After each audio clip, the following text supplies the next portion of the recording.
Bonjour à tous, je vais vous présenter Grafana, qui est une solution de dashboarding open source. Donc c'est parti. Ici on est sur la page d'accueil de Grafana, la page d'accueil par défaut, mais qui est totalement personnalisable. Sur la gauche, je vois deux dashboards que j'ai déjà créés, mais pour les besoins de la démo, je vais en créer un troisième. J'appuie sur le bouton plus, New Dashboard, et j'arrive sur cette nouvelle page. Donc j'ai trois choix ici. Je peux créer une nouvelle visualisation. Je peux importer une visualisation déjà créée dans un autre dashboard que j'aurais partagé. Et je peux créer une nouvelle row. Alors une row, c'est simplement une manière de grouper plusieurs dashboards. Alors je vais importer un dashboard déjà créé. Voilà, some phishing spot. Et voilà. Vous voyez qu'en quelques secondes, je peux créer un dashboard fonctionnel, on va dire. Donc on va aller un petit peu plus loin, on va créer une nouvelle visualisation et on arrive sur cette page un petit peu compliquée. Donc là, j'ai des données de test pour la démo, mais il faut imaginer qu'on aura les données métier CRS. Test data, j'ai exponential heatmap bucket data qui est pas mal, où il y a beaucoup de données random. Voilà, donc par défaut c'est random, donc c'est lisible. On va l'afficher sous forme de tableau, et voilà, donc c'est un petit peu plus lisible. Je le nomme et je l'ajoute sur mon dashboard. Ok. On va repartir, on va recréer une visualisation à partir des mêmes données de test. Hop. Et je vais voir s'il n'y a pas un chart qui serait un peu plus lisible. Donc là, par défaut, Grafana me propose un bon nombre de charts, mais il faut imaginer qu'on peut en ajouter d'autres depuis le market de Grafana et même en créer de nouveaux.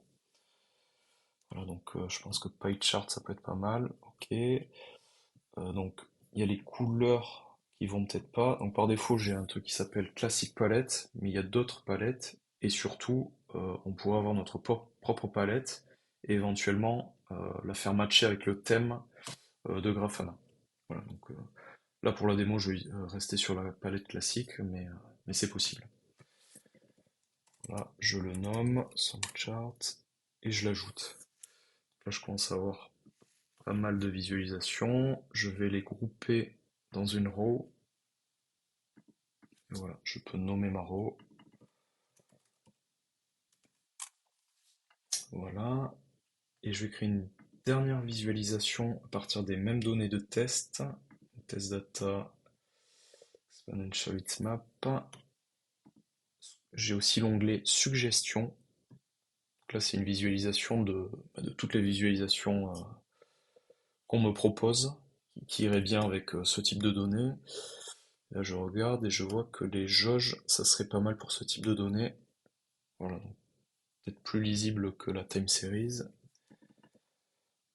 Donc c'est parti, j'ajoute. Et voilà.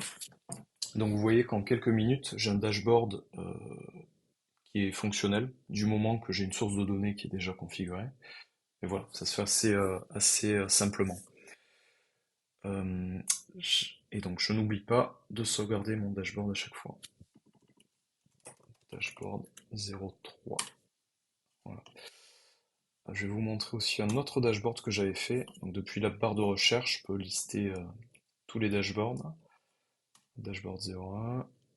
Et voilà. Donc là, j'ai deux maps avec des points. J'ai une map avec un flight path, donc avec de la donnée carto dynamique, plutôt pas mal.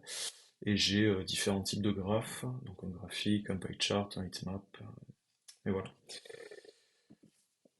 Et donc j'aurais pu vous parler du branchement de sources de données, on aurait pu parler de l'ajout de plugins et de visualisation depuis le store Grafana, on aurait pu parler de la création entièrement de nouveaux plugins.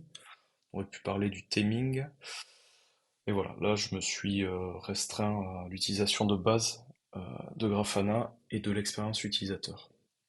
Voilà, merci à vous.